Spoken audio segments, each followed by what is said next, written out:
அந்த இறுதி முடிவை நோக்கி நகருகின்ற பொழுது அந்த மக்களை எல்லாம் அழைக்கிறார்கள். அல்லாஹ்வுடைய தூதர், தோழர்களே, மக்களே, உங்களிடத்தில் எல்லாம் நான் ஒரு செய்தியை சொல்ல விரும்புகிறேன். அந்த செய்தி இன்றைக்கு நீங்கள் பார்க்க முடியும்.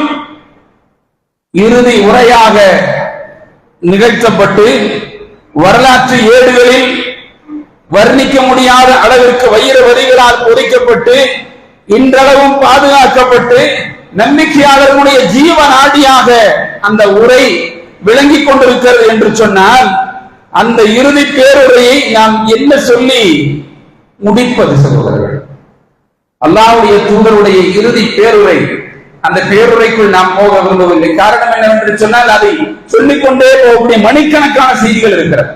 அதிலே மணிக்கணக்கான செய்திகள் இருக்கிறது என்று சொன்னால், அந்த இறுதி பேருரையின் வாயிலாக நமக்கு கிடைக்கக்கூடிய படிப்பினை என்ன என்பதை இந்த நேரத்திலே நாம் தெரிந்து கொள்ள கடமைப்பட்டிருக்கிறோம். ஒரு நாள் வேலை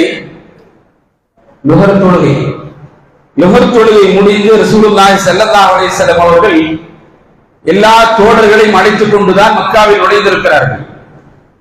இஹ்ராமிற்காக வேண்டி குளித்து இஹ்ராம் அணிந்து ஆயிஷா ரலியல்லாஹு அன்ஹா அவர்கள் மூலமாக வாசனை திரவியங்கள், கஸ்தூரி நறுமணம் கமழுகின்ற ஒரு வாசனை திரவியம் தரீரா என்று சொல்லுவார்கள். அந்த தரீரா என்று சொல்லக்கூடிய வாசனை திரவியத்தை ரசூலுல்லாஹி ஸல்லல்லாஹு அலைஹி வஸல்லம் அவர்கள் தன்னுடைய தாடியிலும் தன்னுடைய உடலிலும் தன்னுடைய ஆடையிலும் பூசுகிறார்கள்.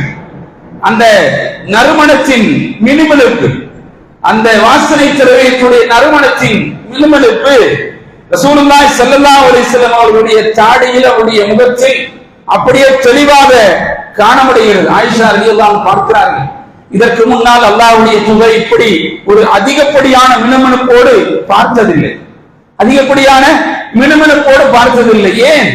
அல்லாஹ்வுடைய தூதரின் கடைசி கட்டம், அல்லாஹ்வுடைய தூதருடைய கடைசி கட்டம்.